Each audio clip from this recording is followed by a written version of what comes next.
That'll be important later. My name's Hayden, and today I'm going to be talking about game theory and its application to a specific game that we created called Ropes and Knots, which I have to actually put a disclaimer in there. We thought we created it, when in reality it had been done 50 years before at the University of Cambridge by John Horton Conway and Michael S. Patterson. They named it Sprouts, and what they discovered when they created this game is that it had a bunch of weird and kind of cool mathematical properties that could be used to study different portions of graph theory, practice different types of proofs and whatnot. And in my case, it is an excellent example of an unbeatable strategy in game theory, but I'll get to that in a second. What is Sprouts? Sprouts starts off where you have a number of vertices on a graph, and from there you can connect them. Players take turns connecting them with a line, which then draw a new vertex in the center of the line. Lines can curve, but the only thing they can't do is cross. And each vertex can have a total amount of 3 lines on it. And the last player to make a move is the winner. Our version of the game was called Ropes and Knots, and the only difference was we called vertices knots and edges ropes. And that was honestly the only difference. So the first thing we wanted to test out was the limits of the game to see if it actually would be ending for however infinitely many knots you want to be playing with. And what we came up with is that the total amount of moves in a game was equal to 3k minus t. K being the amount of knots that you began with, 3 because each knot has 3 potential connections, and minus t, t being something called trap knots, where that's why I have this here. At the end of the game, this being the end of the one-dot game, you are always going to come up with between 1 and k trap knots, which are knots that only have 2 connections running to them. But since that they're contained within a face that doesn't have any other knots that they can connect to, and since edges cannot cross, this knot cannot make any new connections. And like I said, it can run up to, in this case, it can run up to 2 knots, and it's just an interesting property of this game that affects a lot how it is played. So in this case, we got that the lowest amount would be 2k, and the highest amount of knots would be 3k minus 1. A couple other properties. 2 really obvious ones. The number of vertices that you end with is equal to the amount of knots that you start with, plus the number of moves, as a new one was added every move. And the edge is equal to 2 times the amount of moves, since you added 1, but then split it into half with the creation of that vertex. And the faces of the graph is going to be greater than or equal to 2 times the amount of trap knots. This is because a trap knot is contained within 2 faces because it always lies on a line.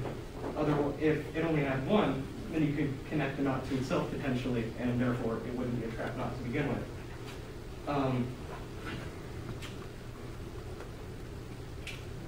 Yeah. So therefore, a trap knot is contained within at least 2 faces.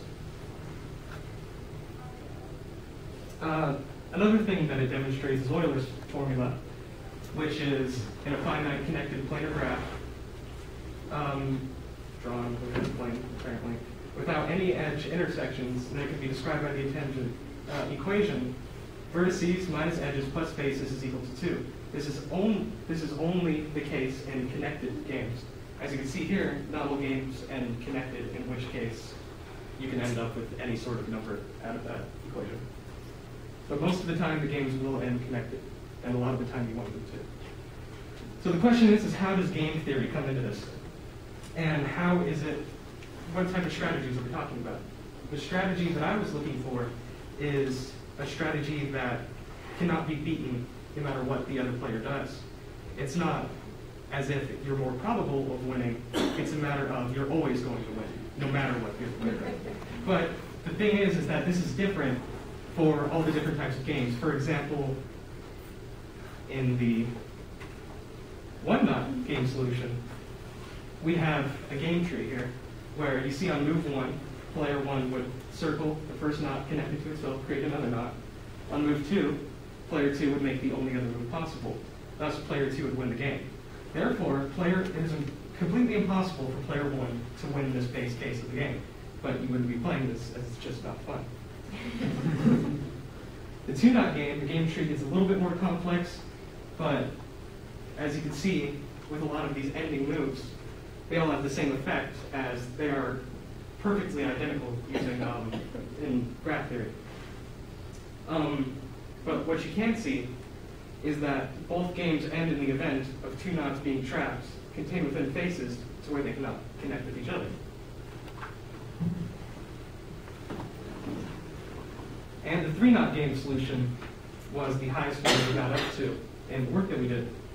And this one takes a little bit more explanation because writing out a game tree for this one would take forever. In the three-knot game, there will either be 1, 2, or 3 trapped knots by the end. And therefore, player 1 must get 2 to win, because 3k minus t is equal to the amount of moves in a game. And he wants it to be odd for the game to end back on his turn. So what player 1 will do is that this is his opening move. He does this, that way there are 2 knots contained within 2 different faces, that way they can never connect with each other, thus ruling out the possibility of there being only 1 trapped knot. What cannot really still happen is that player 2 could connect these to themselves, ending up looking something like this and creating 3 trapped knots. But as this takes 2 turns to be able to do, player 1 could counter any attempt by player 2 doing this.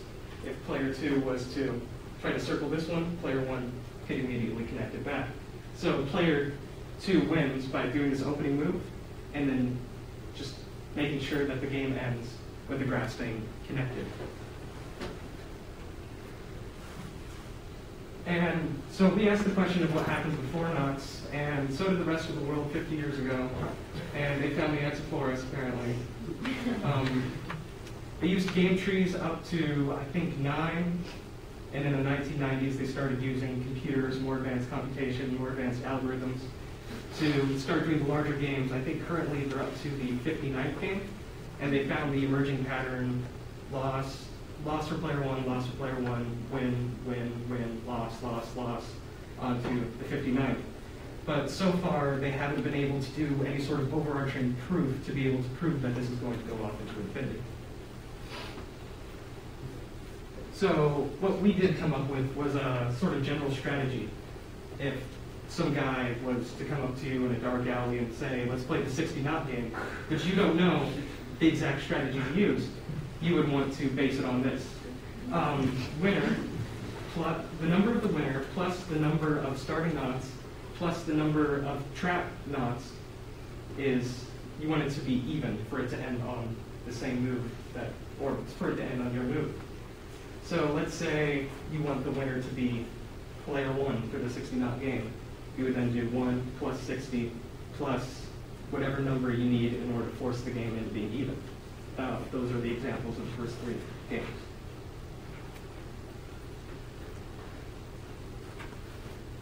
And so, what are the implications of this? The first of all is the possibility that games that we think to be extremely complex can be distilled down to a smaller level, and you could find, the winner of this base case, build it up, find the winner of this, and possibly find strategies in games that aren't just more probable, but completely unbeatable.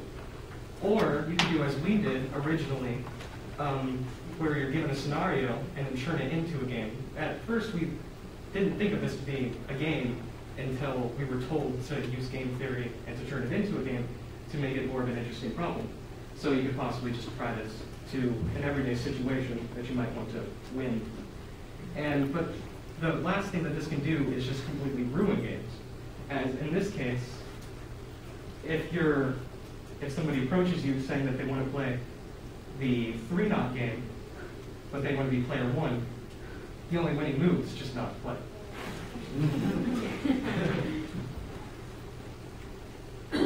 And I want to thank Dr. Holbert for allowing us high school students to work with him at the ASU Summer Mathematics Institute and work on these problems, and the rest of my group that couldn't be here, but without them, wouldn't have anybody to live with them.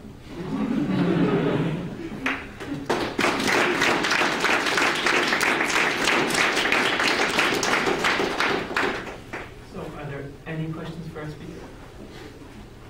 How do you win? You win? Mess up.